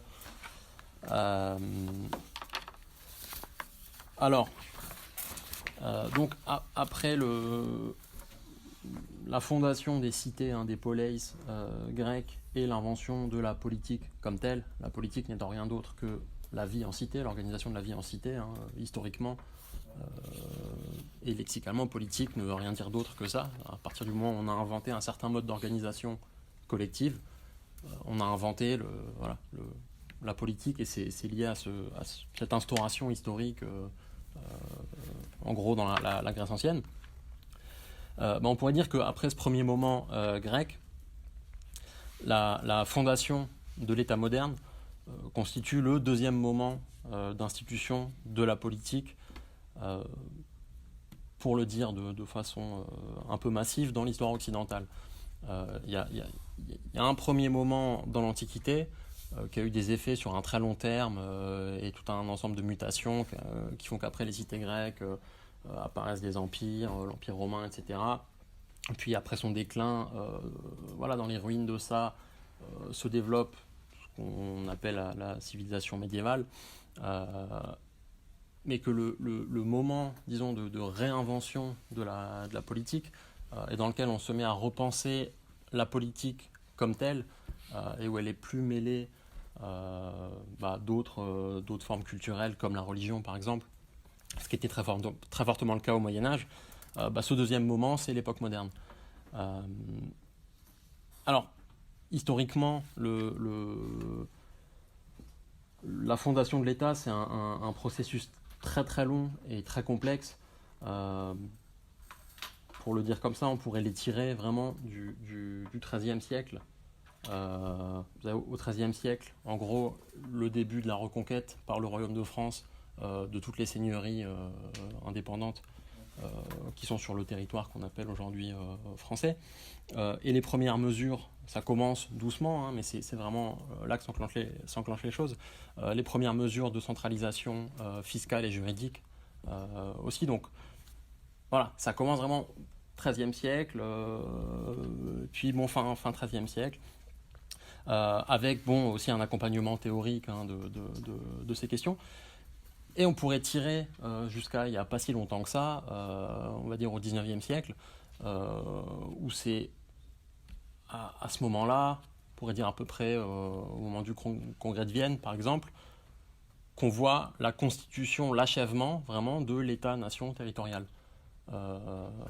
C'est-à-dire que avant le XIXe siècle, l'espèce d'unité politique qu'on connaît aujourd'hui sous le nom d'État-nation lié à un territoire, etc., n'est vraiment pas achevée. Donc voilà, ça fait très très long pour parler d'une fondation, c'est plus un processus en fait de mutation, etc., qui est très très long. Alors on va s'en tenir ici par commodité et ben, au moment qu'on retient un peu plus classiquement, qui est le tournant 17e, 18e siècle. Et surtout, je m'en tiendrai à la dimension proprement théorique ou idéologique, si vous voulez, de la fondation de l'État, c'est-à-dire au texte, à la pensée. Je ne vais pas dire grand-chose des phénomènes historiques, institutionnels, politiques, réels de l'époque, ou vraiment de façon très allusive. Je m'intéresserai à 3 penseurs très très classiques, qui sont Hobbes, Locke et Rousseau. Donc vous avez les 3 textes qui nous intéresseront sur l'exemplier. Et il s'agit de regarder comment dans le moment moderne donc, se rejoue chez ces 3 penseurs, dans une sorte de controverse qui les lie les uns aux autres, comment se rejoue le vieux partage grec entre oikos et polis, comment se rejoue donc l'exclusion de la famille de la sphère politique, ou pour le dire un petit peu autrement, comment se rejoue la fondation de la politique, et cette fois non plus sous la forme de la cité, mais sous la forme de l'État, donc la fondation de la politique sur la relégation ou l'exclusion de la famille. Et ce que j'aimerais essayer de montrer, c'est que le statut de la famille dans les théories du contrat cristallise en fait ce problème qui nous intéresse plus généralement, qui est celui de la coexistence non choisie, et que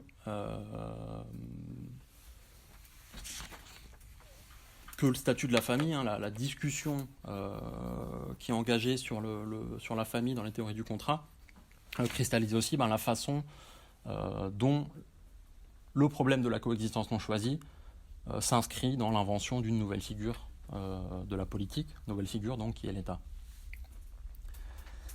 Et encore une fois, comme Valérie l'a montré pour le moment grec, la famille, le statut de la famille, et avec la famille celui des femmes, mais ici la question sera un petit peu plus mineure, disons, par rapport à ce qu'a montré Valérie pour le cas grec. Le statut de la famille apparaît comme un symptôme de cette difficile question de la coexistence non choisie. Alors, la coexistence non choisie, dans les théories du contrat, elle revêt une figure bien connue, qui est celle de l'état de nature.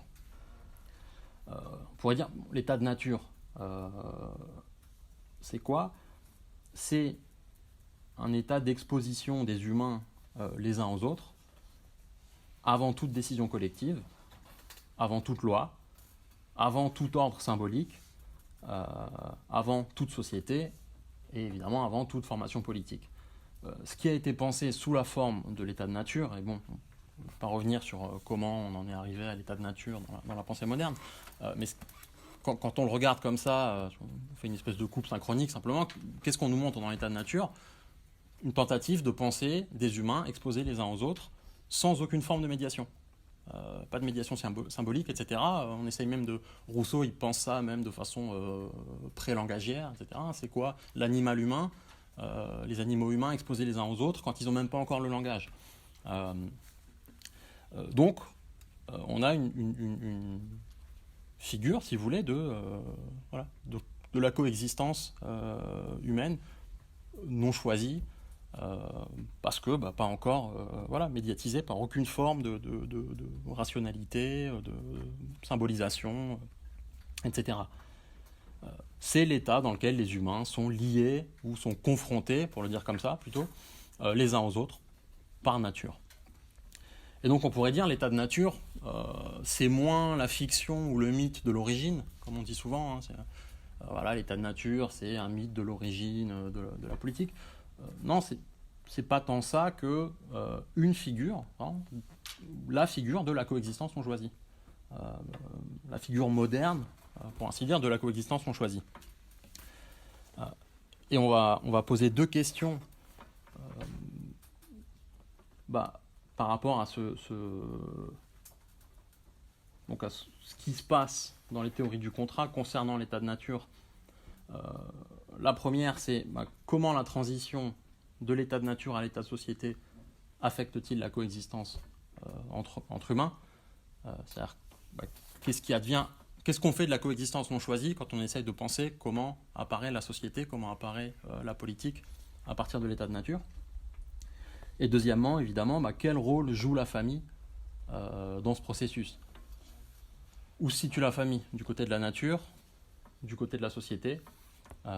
Comment elle intervient pour articuler les deux? Et comment elle cristallise plus précisément, encore une fois, ce grand problème de la coexistence non choisie. Et donc on va envisager assez rapidement, assez succinctement, les positions de Hobbes, de Locke et de Rousseau, et le passage de l'une à l'autre. Et pour le dire de façon très schématique, on va essayer de voir comment chez Hobbes, ce qu'on a, c'est une justification du pouvoir souverain à partir du fait de la coexistence non choisie. Hobbes se sert de la coexistence non choisie pour montrer qu'il faut instituer un ordre politique. On verra chez Locke comment Locke, qui critique assez directement Hobbes, il faut, pour penser l'ordre politique, en fait, il faut rétablir un partage clair entre, d'un côté, la famille comme coexistence non choisie, et de l'autre côté, la société comme coexistence choisie. Et pour Locke, c'est seulement sur fond d'un tel partage qu'on peut vraiment penser l'état de société ou la société politique. Et enfin, on verra comment chez Rousseau, donc à la fin de cette séquence historique, Rousseau qui, encore une fois, ferraille directement avec Locke, on verra comment Rousseau, lui, en fait, va dire non, pour penser l'ordre politique, il faut détruire la famille. Détruire théoriquement, évidemment, la famille en disant, voilà, il y a l'ordre politique se constitue en se débarrassant de toute forme de coexistence non choisie. Alors on va essayer, je suis désolé, je vais aller un petit peu vite, mais je vais essayer de faire ça prendre un quart d'heure, 20 minutes, parce que ce serait bien qu'on puisse un petit peu parler ensemble. Donc on va prendre les trois textes que je vous ai proposés. Le premier, tu les as là, c'est cool. Donc le premier, c'est celui de Hobbes. Donc c'est le chapitre 20 du Léviathan, donc dans la deuxième partie, qui s'intitule Sur l'autorité paternelle. Alors le terme anglais pour autorité ici, c'est dominion, ce qui veut dire donc, à la fois le pouvoir, le domaine, au sens de domaine d'autorité, hein, le père a autorité sur la maisonnée, quoi, et sur les gens qui y sont, etc. C'est traduit par Gérard Méret, autorité, donc sur l'autorité paternelle. On va peut-être lire au moins le texte de Hobbes et de Locke parce qu'ils sont pas très longs, et Rousseau on verra. Donc je lis le texte de Hobbes. En résumé, les droits et conséquences à la fois de l'autorité paternelle et de l'autorité despotique sont exactement les mêmes que ceux d'un souverain d'institution, et pour les mêmes raisons. Celles que l'on a vues au chapitre précédent.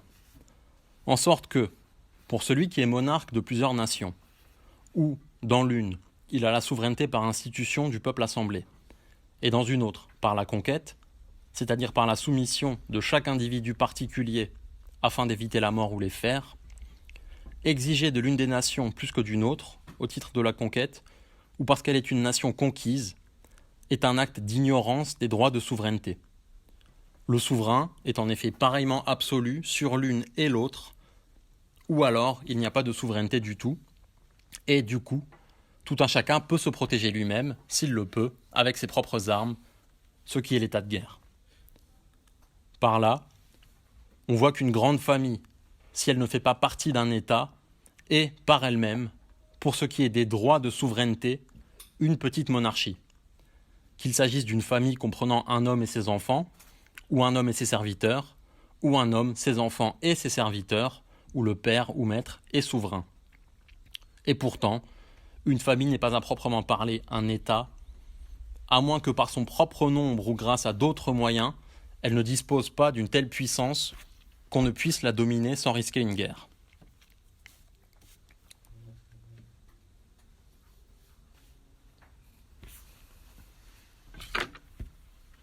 Je crois, il me semble que le pas est en trop. Dans la... Ouais, il y a c'est à moins qu'elle ne dispose d'une telle puissance, il y a une coquille dans le texte.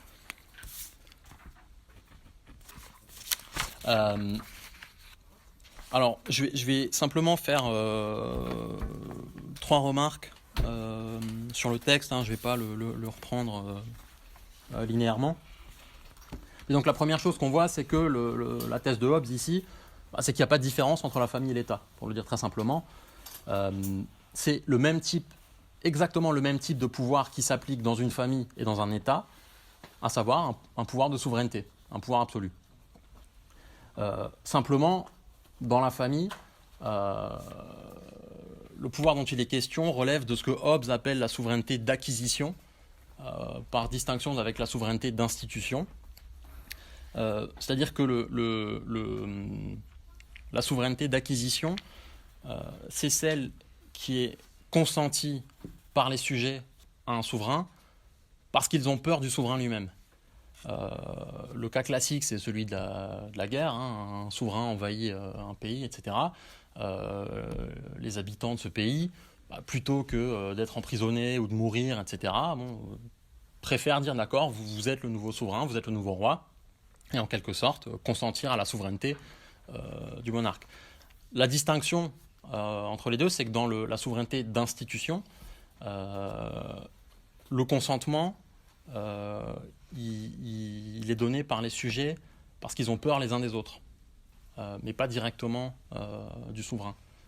C'est l'idée classique qu'on retient de Hobbes. Dans l'état de nature, c'est la guerre de tous contre tous, l'homme est un loup pour l'homme, etc. Et donc, les humains ont peur les uns des autres, et en raison de cette peur mutuelle, décident de constituer un souverain qui va régler, qui va les gouverner, les diriger, etc., régler leurs litiges et assurer leur sécurité. Dans la souveraineté d'acquisition, ce qui change simplement, c'est qu'on a peur du souverain lui-même. Et donc, le pouvoir paternel ou despotique, despotique ici au sens vraiment du despotès grec, je dis au sens vraiment, initialement au sens du despotès, c'est-à-dire du maître de maison, mais évidemment, despotique acquiert une connotation à l'époque moderne qui le rapproche de tyrannique, de pouvoir arbitraire, tyrannique, etc. Mais donc le pouvoir paternel ou despotique est un pouvoir souverain. Et ce qui le distingue dans le texte de Hobbes du pouvoir d'État, c'est seulement son incapacité à se défendre. Il nous dit une grande famille, c'est une petite monarchie, à ceci près que, très souvent, une grande famille n'a pas la capacité d'assurer une guerre, en gros. Elle n'a pas de capacité militaire défensive. Ce qu'a un État. Mais sinon, voilà, c'est exactement la même chose. Deuxième remarque que je ferai, c'est que le pouvoir paternel, pour Hobbes, alors là je renvoie à un développement qui n'est pas dans le texte ici, mais le pouvoir ne vient pas de la procréation. C'est-à-dire qu'un père,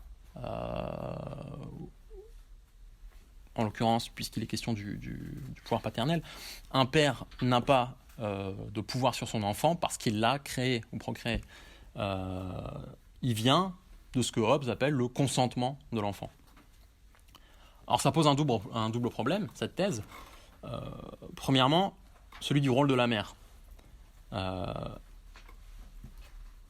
Hobbes dit, du point de vue naturel, il faudrait plutôt dire que le pouvoir parental est un pouvoir maternel. Pourquoi ? Parce que tout simplement, on pourrait dire à l'état de nature, la seule personne dont on est absolument sûr qu'elle est bien le parent de l'enfant, c'est la mère. Donc, de façon naturelle, le pouvoir parental, c'est un pouvoir maternel. On pourrait se demander, et sur ce point, Hobbes n'est pas clair, donc je ne veux pas lui intenter un procès facile, parce que vraiment le texte n'est pas tout à fait clair là-dessus, mais on pourrait tout de même se demander si l'exclusion de la procréation comme critère du pouvoir paternel, enfin du pouvoir, on va dire, familial, despotique, ne permet pas très facilement aussi d'exclure la mère de la question. C'est-à-dire, le pouvoir familial n'est pas fondé sur la procréation, donc en fait, on n'a pas besoin de s'embêter à essayer de penser le pouvoir maternel, on peut aller directement au pouvoir paternel. Encore une fois, je vous reporterai au texte, Hobbes n'est pas très clair là-dessus, mais en tout cas, bon, la question est un peu problématique. Deuxième problème, c'est celui du statut de l'enfant, parce que Hobbes nous dit, dans tous les cas de souveraineté par acquisition ou souveraineté par institution, il y a toujours un consentement. Le sujet reconnaît à un autre un pouvoir sur lui-même. Il abdique de son pouvoir naturel, il reconnaît un pouvoir autre. Question, qu'en est-il du consentement d'un enfant ? Est-ce qu'il n'arrive jamais qu'un enfant reconnaisse explicitement et consente au pouvoir paternel, au pouvoir familial ? Voilà. Hobbes n'en dit absolument rien. Il nous dit non, si, il y a un consentement. Voilà. On ne sait pas quelle forme il prend. On a du mal à se l'imaginer. Et on a plutôt l'impression que l'enfant serait tout simplement soumis par minorité. C'est-à-dire, l'enfant, il est chétif, il est faible, il n'a rien à dire. Donc, il subit un pouvoir familial. Donc, on voit que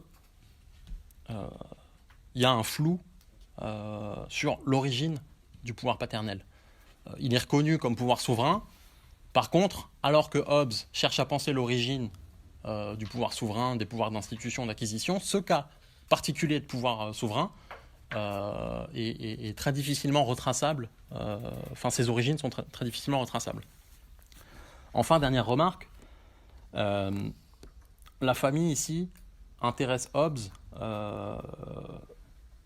du strict point de vue de la question du pouvoir, la question du dominion. Hobbes ne se pose pas de question sur la famille en tant que telle, il se pose une question sur le pouvoir du père, le pouvoir paternel. C'est que, me semble-t-il, la famille permet d'articuler nature-société par une sorte de transition continue. C'est-à-dire que malgré ce qu'on dit souvent sur l'artificialisme de la politique chez Hobbes, effectivement c'est le cas, Hobbes pense la construction de l'État comme une construction tout à fait artificielle, il y a tout de même une sorte de naturalité du pouvoir despotique. Et inversement, il y a une souveraineté du pouvoir paternel. Hobbes nous dit non, prenez le cas de la famille, dans la famille, il y a bien de la souveraineté. Voilà, c'est politique. Le pouvoir dans la famille est politique. Pourtant, la famille appartient à l'état de nature, pleinement. Et de l'autre côté, il nous dit, en même temps, dans cette souveraineté paternelle, etc., il y a quelque chose d'un peu naturel, si vous voulez. Il y a, oui, l'enfant, alors certes, il consent, mais on ne sait pas trop comment. L'enfant est pris dans la relation filiale, paternelle, etc., et donc, comme un peu par nature, consent à la souveraineté du père. Et donc, on voit qu'ici, la figure paternelle, elle sert un petit peu à donner une assise et en quelque sorte à polariser le pouvoir souverain, pensé par Hobbes, vers le pouvoir absolu, vers une forme de pouvoir despotique. Alors il y aurait une grande question à ouvrir, je ne le ferai pas ici, mais sur le problème du despotisme, qui se noue au moins à cet endroit, et puis qui sera ensuite jusqu'à Montesquieu, etc., très largement discuté. Mais il y a ici quelque chose une sorte de nœud, comme ça, où la figure paternelle occupe une place très très particulière dans le montage de Hobbes, et fait apparaître que ça, non seulement Hobbes fonde Ça, c'est ce qu'on retient classiquement de Hobbes. Hein. Il fonde la politique sur le problème de la coexistence non choisie, c'est-à-dire à l'état de nature. Voilà, c'est la guerre de tous contre tous. Si on ne veut pas s'entretuer, il faut bien qu'on règle ça en fabriquant un souverain. Et ici, avec le problème de la souveraineté d'acquisition, et sous cette forme très particulière, en plus de la souveraineté paternelle, la coexistence non choisie s'infiltre en quelque sorte même dans les rouages du pouvoir. C'est-à-dire ici, il y a aussi, puisqu'on est confronté à une puissance dont on a peur, il faut bien consentir à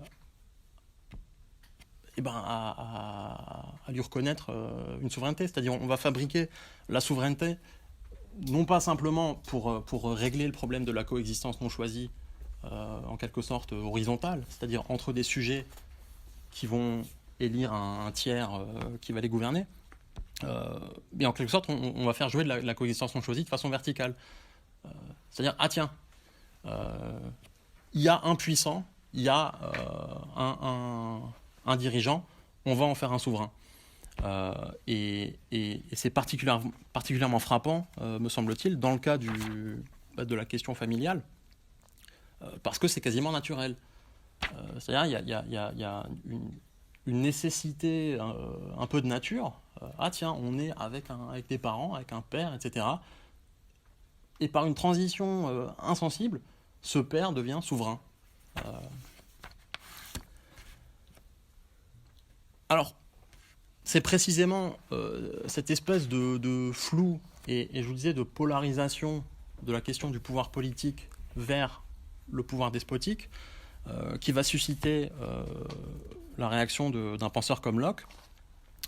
Donc je saute de Hobbes à Locke. Donc cette fois le texte, donc c'est le traité du gouvernement civil. Je parlerai à la fois, c'est issu du chapitre 7, mais je parlerai à la fois du chapitre 6 et du chapitre 7. Donc le chapitre 6 parle du pouvoir paternel, comme le texte de Hobbes, et le chapitre 7, donc, dont le texte est extrait, parle de la société politique ou civile. Donc je vais encore lire ce texte-là qui est assez bref. Considérons donc le maître d'une famille avec toutes ses relations subordonnées de femmes, d'enfants, de serviteurs et d'esclaves, unis et assemblés sous un même gouvernement domestique. Quelque ressemblance que cette famille puisse avoir dans son ordre, dans ses offices, dans son nombre, avec un petit État, il est certain pourtant qu'elle en est fort différente, soit dans sa constitution, soit dans son pouvoir, soit dans sa fin, ou, si elle peut être regardée comme une monarchie, et que le père de famille soit un monarque absolu, la monarchie absolue a un pouvoir bien resserré et bien petit, puisqu'il est manifeste, par tout ce qui a été dit auparavant, que le maître d'une famille a sur ces diverses personnes qui la composent des pouvoirs distincts, des pouvoirs limités différemment, soit à l'égard du temps, soit à l'égard de l'étendue. Car, si l'on accepte les esclaves, lesquels après tout ne contribuent en rien à l'essentiel d'une famille, le maître dont nous parlons n'a point un pouvoir législatif sur la vie ou sur la mort d'aucun de ceux qui composent sa famille, et la maîtresse en a autant que lui. Et certainement, un père de famille ne saurait avoir un pouvoir absolu sur toute sa famille, vu qu'il n'a qu'un pouvoir limité sur chacun de ceux qui en sont membres. Nous verrons mieux comment une famille ou quelque autre semblable société d'hommes diffère de ce qui s'appelle proprement société politique, en considérant en quoi une société politique consiste elle-même.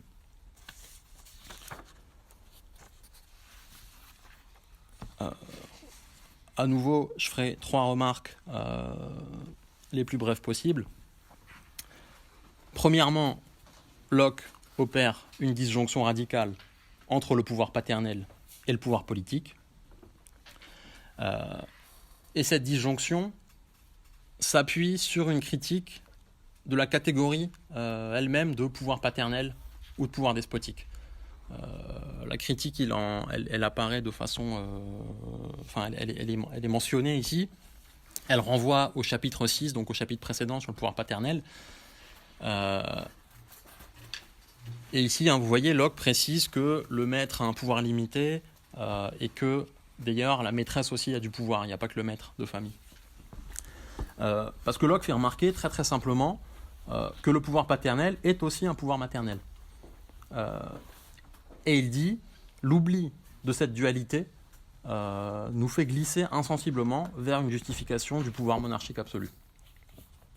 C'est parce qu'on tend à oublier que dans une famille, il y a un père et une mère, et que les deux parents ont du pouvoir, qu'on s'imagine qu'il y a un seul maître de maison, un seul chef de famille, et cette unicité du pouvoir sert en fait dans les stratégies, sert des stratégies de justification du pouvoir monarchique absolu. Alors ici, Locke a en tête non seulement Hobbes, mais un autre auteur qu'on connaît plus trop, qui s'appelle Filmer, qui a écrit un texte qui s'appelle La Patriarcat, et qui est vraiment un texte de fondation du pouvoir absolu sur le droit de primogéniture. Une sorte de traité politique qui essaie de montrer que le pouvoir monarchique se fonde de façon héréditaire.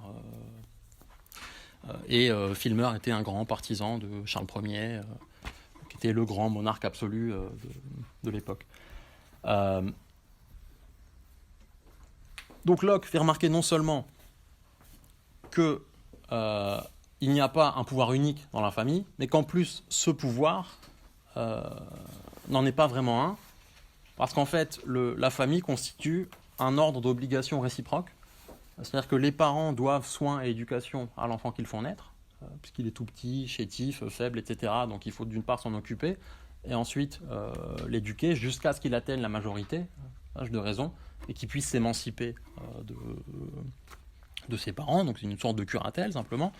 Et inversement, l'enfant doit ce qu'on appelle la piété. Il honore ses parents parce que ses parents lui apportent le soin, justement. Et pour Locke, ces obligations n'ont absolument rien de politique. Il n'y a absolument aucun pouvoir du père ou de la mère sur l'enfant, au sens où les parents n'ont pas de droit sur la vie ou sur la mort des enfants, et n'ont pas de droit sur leurs biens. La catégorie de biens, elle intéresse beaucoup Locke. Locke, c'est un penseur de la propriété. Mais donc, le peu de biens que peuvent avoir les enfants et ce premier bien qui est leur propre vie, les parents n'ont aucun droit dessus. Ce qui est, c'est ma deuxième remarque, tout le contraire de ce qui se passe dans une société politique. Au sens où, la société politique, pour Locke, c'est quoi ? C'est un ordre libre et librement consenti, dans lequel chacun des membres se dépouille de son pouvoir naturel, abdique de son pouvoir naturel, et consent à ce qu'un gouvernement, fondé sur des lois, etc., consent à ce qu'un gouvernement puisse juger du sort de chacun en fonction de son respect ou de son non-respect des lois communes. Et donc pour Locke, la politique repose intégralement sur le consentement, qu'il soit express ou tacite. Il envisage les deux cas de figure, mais peu importe. Et c'est précisément pourquoi le pouvoir absolu n'est pas politique. Un pouvoir absolu, au sens d'un pouvoir monarchique absolu, ça n'est pas de la politique, parce que c'est tout simplement, Locke le dira explicitement, c'est tout simplement la perpétuation de l'état de nature sur des sujets. Un monarque absolu reste dans l'état de nature. Il n'est pas du tout parvenu à un statut politique. Simplement, Locke dit la différence, c'est que dans l'état de nature, on peut, en gros, s'il y a un problème, on peut en venir aux mains. Il dit, dans le cas d'une monarchie absolue, les sujets sont soumis. Mais ils sont soumis à un pouvoir qui est un pouvoir complètement naturel. Et donc le pouvoir monarchique, sous la forme de l'absolutisme, ou sous sa forme despotique, si vous voulez, c'est une monstruosité pour Locke. Et cet argument, il est très fort, parce que d'une part, quand on lit Hobbes de près, c'est quasiment explicitement admis chez Hobbes. Le souverain n'est pas contractant. Le souverain ne fait pas partie du contrat social chez Hobbes.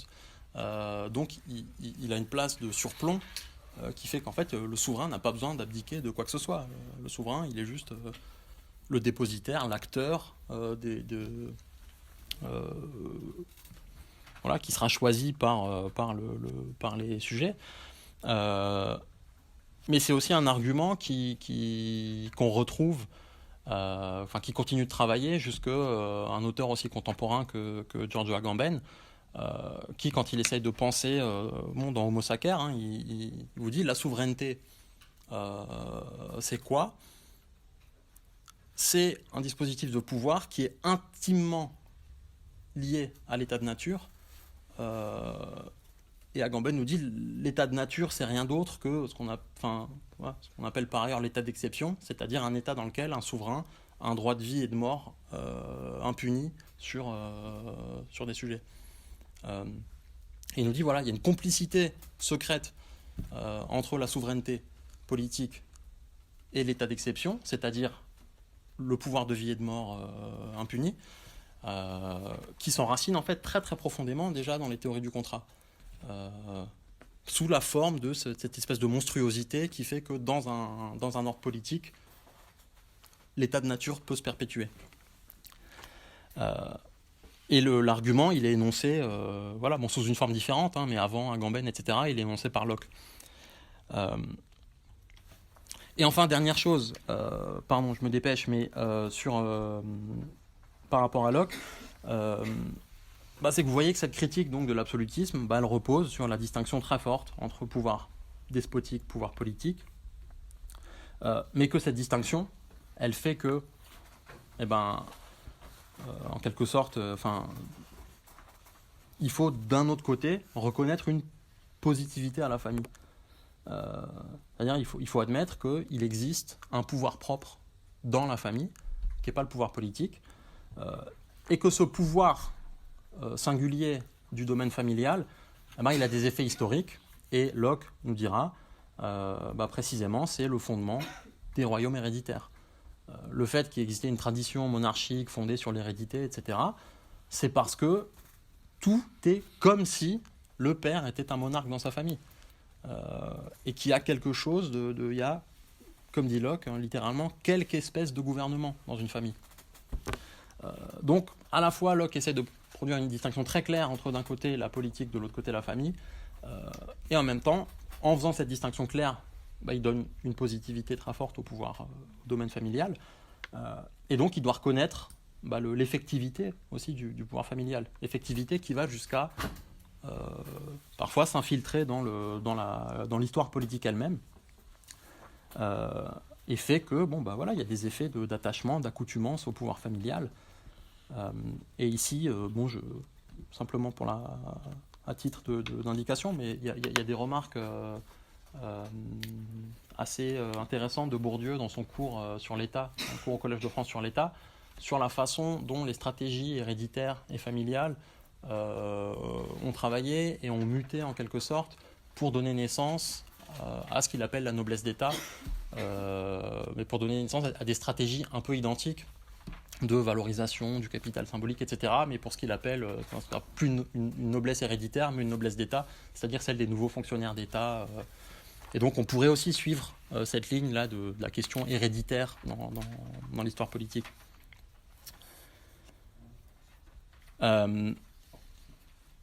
Et donc, pour terminer,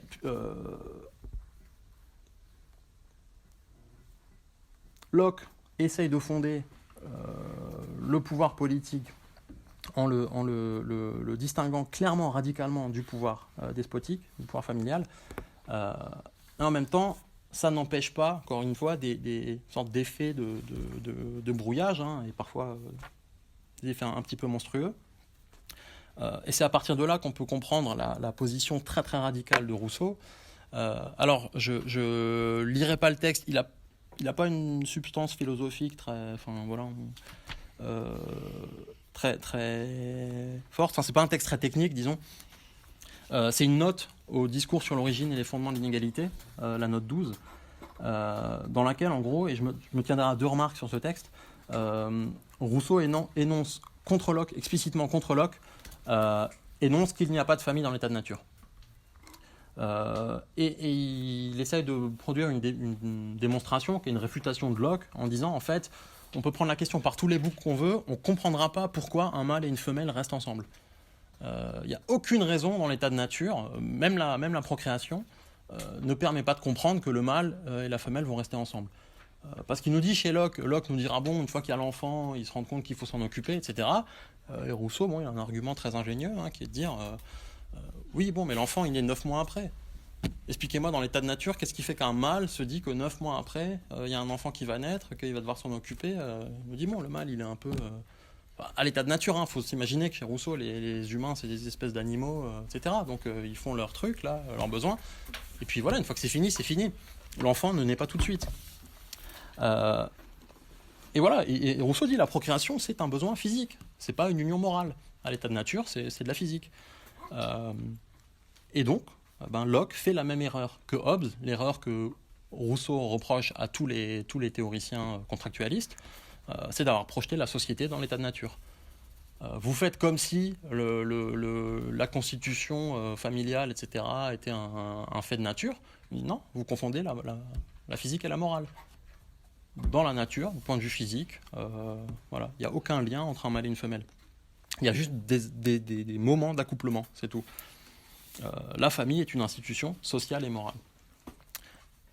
Pourquoi Rousseau fait cette réfutation très très forte à l'endroit de Locke? C'est ma deuxième remarque.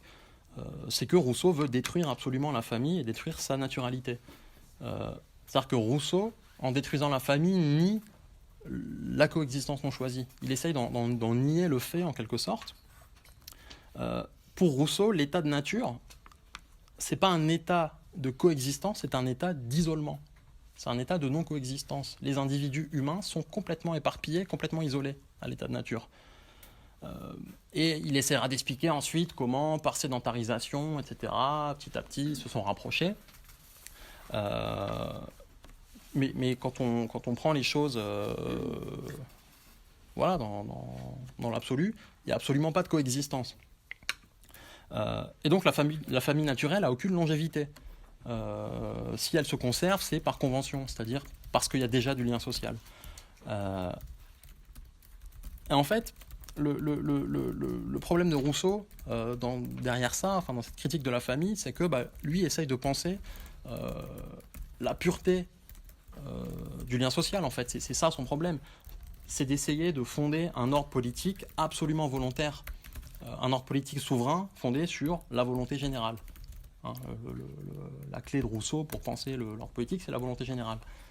C'est-à-dire la volonté du peuple.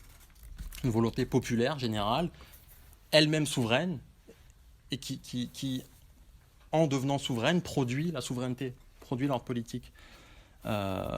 Et pour Rousseau, nier la famille, c'est précisément le moyen de réfuter toute forme de pouvoir et d'inégalité naturelle, en disant dans la nature, il n'y a que des atomes individuels éparpillés. Les liens n'apparaissent qu'à partir du moment où ces atomes réussissent à se rassembler en un corps souverain.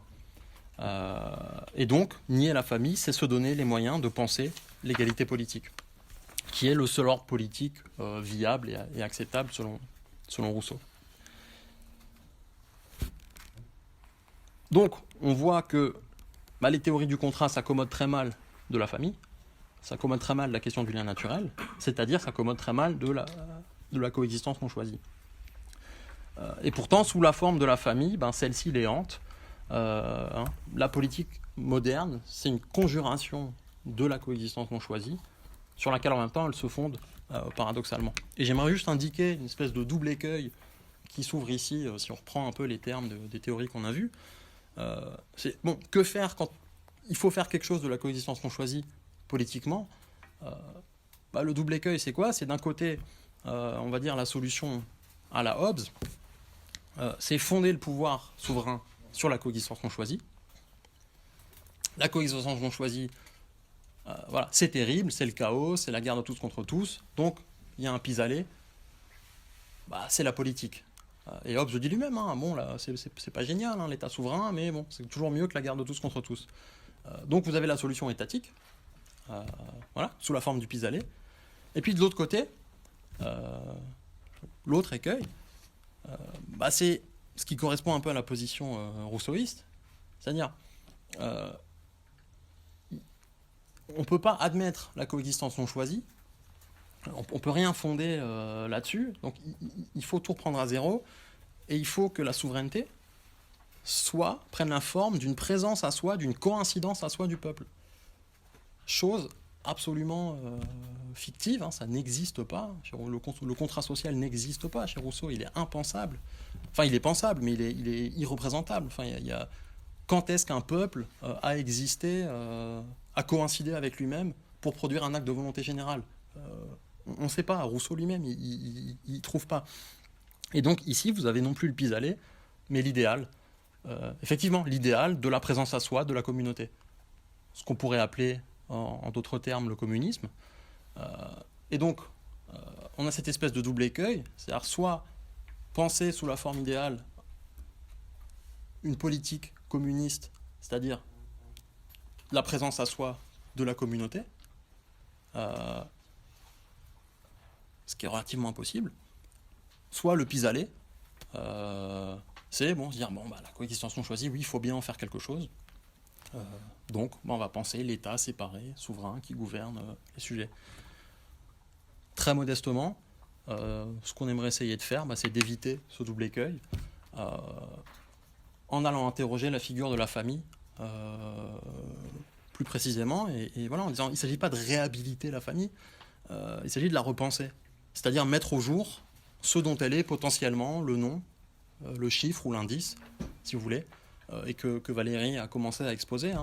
Voilà. Qu'est-ce qui, dans la famille, permet de penser un art politique qui serait vraiment un art de la coexistence non choisie. Et c'est évidemment pas la figure du père, c'est évidemment pas l'ordre despotique, patriarcal, etc. C'est autre chose.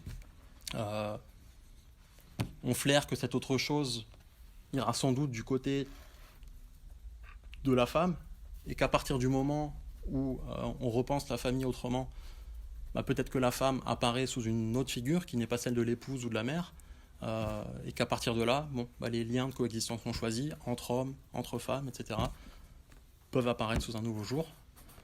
C'est ce qu'on va essayer de faire. Excusez-moi, j'ai mis beaucoup plus de temps que je ne pensais.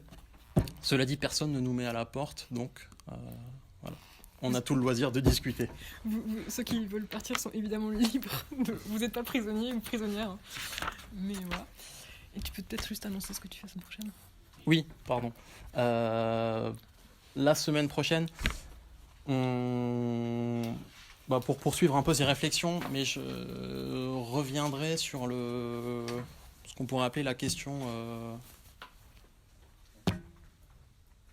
du commun dans la pensée, on va dire, contemporaine, et essayer de voir comment donc la philosophie contemporaine, et surtout vraiment à partir des années 60, etc., a essayé de réinvestir le commun, essayer de penser la politique sous la figure du commun. Et je reviendrai plus particulièrement sur, on pourrait dire, une petite controverse qui oppose Derrida et Jean-Luc Nancy sur voilà, comment on pense le commun et quel statut peut avoir la famille dans une pensée politique du commun.